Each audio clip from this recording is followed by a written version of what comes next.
Capital TV Uttar Pradesh पर 4 का चक्रव्यूह देख रहे हैं आप। मैं हूं राधिका राज। आज हम आपको बताएंगे कौन से वो 4 योद्धा हैं जो चक्रव्यूह में इतनी बुरी तरह फंसे हैं कि उनका निकलना असंभव नजर आ रहा है। आज 4 के चक्रव्यूह में सबसे पहले बात होगी झांसी के CGST विभाग में हुए भ्रष्टाचार के बड़े खुलासे की, जिसमें 1 लाख नहीं, 2 लाख नहीं बल्कि 70 लाख की घूस सामने आई थी। साथ ही करोड़ों का घोटाला डिप्टी कमिश्नर ने किया है। बताएंगे आपको ये पूरा मामला।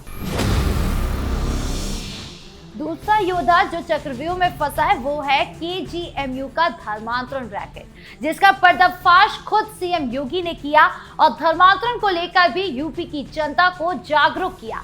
बताएंगे आपको क्या कुछ बोले सीएम योगी। तीसरा बड़ा नाम बांदा के अवैध खनन माफियाओं का है, जिनकी अब नए साल में नई तरीके से शामत आ गई है। माफिया चाहे जमीन का हो या खनन का, योगी पुलिस का डंडा लगातार चल रहा है और इसी तरह बांदा में भी देखने के लिए मिला है। बताएंगे आपको बांदा का वो मामला जिसने अपराधियों की नींद छीन ली है। आखिरी योद्धा विपक्ष के नेता अखिलेश यादव और राहुल गांधी है, जिन पर भाजपा सांसद जगदंबिका पाल ने तीखा हमला बोला है। बताएंगे आपको पूरा मामला। तो चलिए शुरू करते हैं 4 का चक्रव्यूह।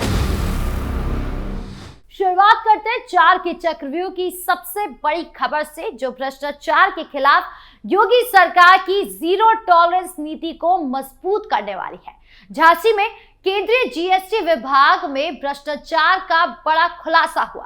सीबीआई ने डिप्टी कमिश्नर प्रभा भंडारी सहित 5 लोगों को गिरफ्तार किया।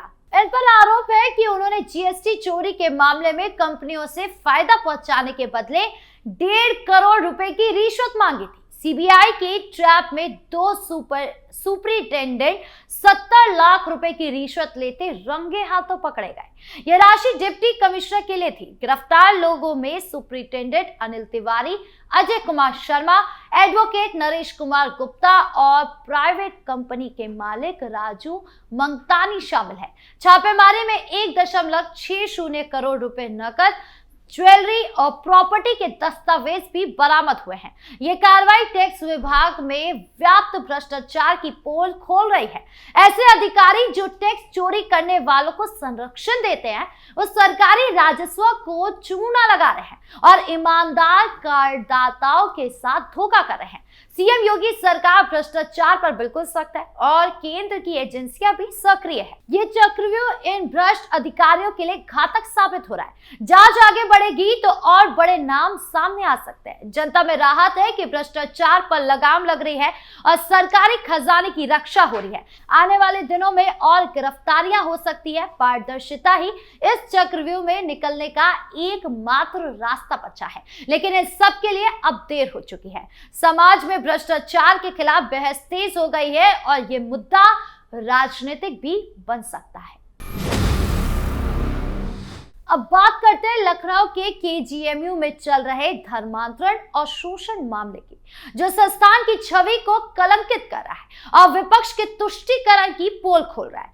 KGMU के जूनियर रेजिडेंट डॉक्टर ने आरोप लगाया कि सीनियर डॉक्टर रमीज मलिक ने उन्हें लव ट्रैप में फंसाकर धर्मांतरण के लिए दबाव बनाया और शोषण किया। पीड़िता ने आत्महत्या करने की कोशिश की। मामले ने तूल पकड़ा तो पीड़िता ने मुख्यमंत्री योगी आदित्यनाथ से मुलाकात की। सीएम योगी ने पीड़िता को फोन पर ही बात की और सख्त कार्रवाई का भरोसा दिया। आरोपी डॉक्टर को सस्पेंड कर दिया गया और वो फरार है। पुलिस उसकी तलाश कर रही है। महिला आयोग ने भी मामले की जांच की और गैंग की संलिप्तता की बात कही। प्रदर्शन हुए। वीसी पर आरोप लगे कि प्रशासन आरोपियों को बचाता है। यह मामला सिर्फ एक व्यक्ति का नहीं है, बल्कि संगठित रैकेट का लगता है। KGMU जैसे प्रमुख संस्थान में महिलाओं की सुरक्षा और धर्मांतरण जैसे मुद्दे गंभीर मुद्दे हो गए हैं। लापरवाही बर्दाश्त नहीं की जाएगी, ये योगी सरकार कह रही है। योगी सरकार महिलाओं की सुरक्षा पर सख्त है और लव जिहाद के खिलाफ कानून लागू कर रही है। पीड़िता को न्याय मिलेगा और दोषियों को सजा मिलेगी। ये चक्रव्यूह केजीएमयू प्रशासन और ऐसे रैकेट चलाने वालों के लिए है। एसआईटी जांच की मांग हो रही है। अगर गठित हुई तो बड़े खुलासे होंगे। जनता में गुस्सा है कि महिलाओं की सुरक्षा पर कोई समझौता नहीं चाहिए। यह मुद्दा राजनीतिक रंग ले रहा है और विपक्ष की चुप्पी सवाल उठा रही है कि आपको अभी तक कोई तकलीफ क्यों नहीं हुई। निष्पक्ष जांच एकमात्र रास्ता बचा है। अब इस जांच में क्या कुछ सामने आएगा, कौन कौन फंसता है, ये अभी देखना बाकी है। एक तरफ भ्रष्टाचार तो दूसरी तरफ अवैध खनन।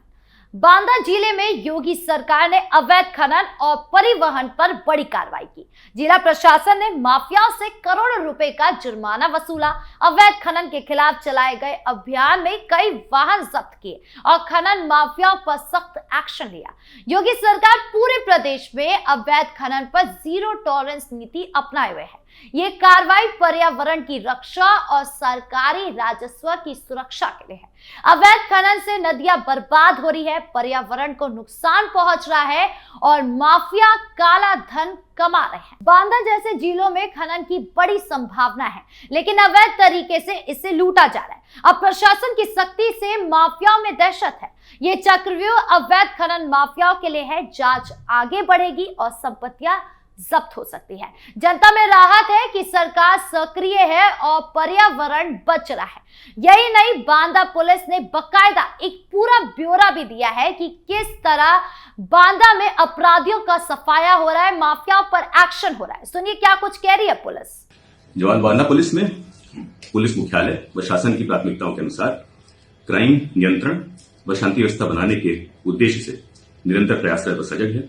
2025 में जनपद में नियुक्त सभी अधिकारीगण व कर्मचारीगण द्वारा मेहनत के साथ सभी अपने कर्तव्यों का निर्वहन किया गया, जिसके फलस्वरूप सभी संवेदनशील घटनाओं का सफल अनावरण किया गया व शांति व्यवस्था हेतु कभी कोई समस्या नहीं आई। जनपद बांदा में नियमित रूप से सभी स्तर पर जनसुनवाई की जाती है। हमारा प्रयास रहता है कि जितनी भी एप्लीकेशन आती है उनका समयबद्ध तरीके से गुणवत्तापूर्वक निस्तारण किया जाए। जो समाज के वल्नरेबल सेक्शंस हैं, जैसे कि महिलाएं, बच्चे, वृद्ध व्यक्ति, आर्थिक रूप से कमजोर व्यक्ति व दिव्यांगजन, उनके प्रति पुलिस की विशेष संवेदनशीलता रहती है। अपराध नियंत्रण के दृष्टिगत जनपद बांदा में विगत वर्ष काफी अच्छा कार्य हमारी क्राइम टीम व सर्विलेंस टीम द्वारा किया गया है, जिसके फलस्वरूप काफी जघन्य जो इंटर स्टेट व इंटर डिस्ट्रिक्ट गैंग्स थे उनको पकड़ा गया है। जघन्य अपराधों में अपराधियों को सजा दिलाने के दृष्टिगत ऑपरेशन कन्विक्शन के तहत बांदा में बेहतर काम किया गया है। इसमें पूरे प्रदेश में सर्वप्रथम बांदा जनपद में मृत्युदंड का नए कानून के तहत सजा माननीय न्यायालय द्वारा सुनाई गई। हमारा प्रयास रहता है कि सभी जो जनप्रतिनिधि हैं उनसे समन्वय स्थापित रहे, जो जनता की समस्याएं हैं उनका समयबद्ध तरीके से निस्तारण किया जाए।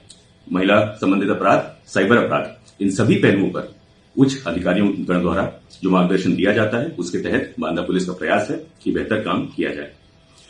मैं बांदा पुलिस की तरफ से सभी नागरिकों को आश्वस्त करना चाहता हूं कि यदि आपकी कोई भी समस्या है, आप 24 घंटे कभी भी पुलिस को संपर्क कर सकते हैं। हमारा प्रयास रहेगा कि समयबद्ध तरीके से आपकी हर समस्या का निस्तारण हम लोग करें। मतलब बांदा पुलिस का रुख बिल्कुल साफ है कि आने वाले दिनों में और अभियान चल सकता है। योगी सरकार की ये नीति पूरे देश के लिए एक मिसाल बन गई है। आखिर में बात करते हैं राजनीतिक हमलों की, जहां भाजपा सांसद जगदंबिका पाल ने समाजवादी पार्टी प्रमुख अखिलेश यादव और कांग्रेस नेता राहुल गांधी पर तीखा हमला बोला।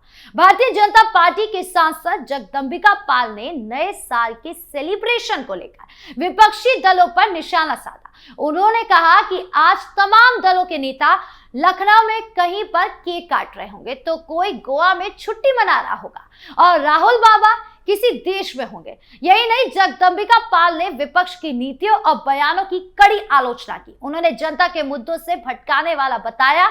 यह हमला संविधान और विकास के मुद्दे पर विपक्ष के रुख को लेकर है। भाजपा का कहना है कि विपक्ष केवल आरोप लगाता है, लेकिन योगी सरकार विकास और कानून व्यवस्था में मिसाल कायम कर रही है। अखिलेश यादव और राहुल गांधी पर हमला करते हुए पाल ने कहा कि विपक्ष की साजिशें जनता देख रही है। ये चक्रव्यूह विपक्ष के लिए है, क्योंकि जनता विकास चाहती है, ना कि राजनीतिक ड्रामा। योगी सरकार गुंडागर्दी और भ्रष्टाचार पर सख्त है, जबकि विपक्ष केवल रोना रोता है और इसीलिए चुनाव में भी बुरी हार हारता है और उनकी कभी दाल नहीं गलती। तो आज 4 के चक्रव्यूह में इतना ही। धन्यवाद।